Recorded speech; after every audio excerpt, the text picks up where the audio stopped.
Tomato দিয়ে মুরগির মাংস রান্না করলে খেতে যে এত স্বাদ হয় আমি কখনোই জানতাম না, এই প্রথম রান্না করলাম, তাই ভাবলাম আপনাদের সাথেও শেয়ার করি।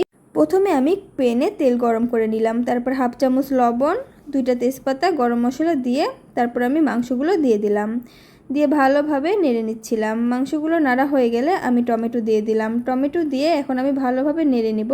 আর টমেটোগুলো সিদ্ধ হয়ে গেলে টমেটোর খোসাগুলো এখন আমি ফেলে দেব।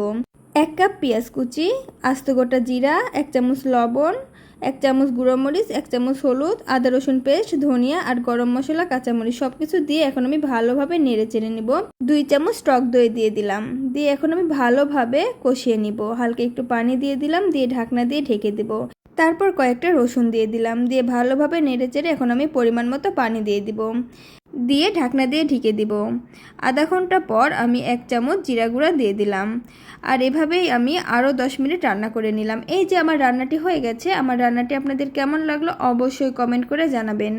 আর এভাবে রান্না করলে খেতে কিন্তু দারুণ মজা লাগে। আমার বাসার সকলে এই রান্নাটি খেয়ে অনেক প্রশংসা করেছে। সবাই ভালো থাকবেন।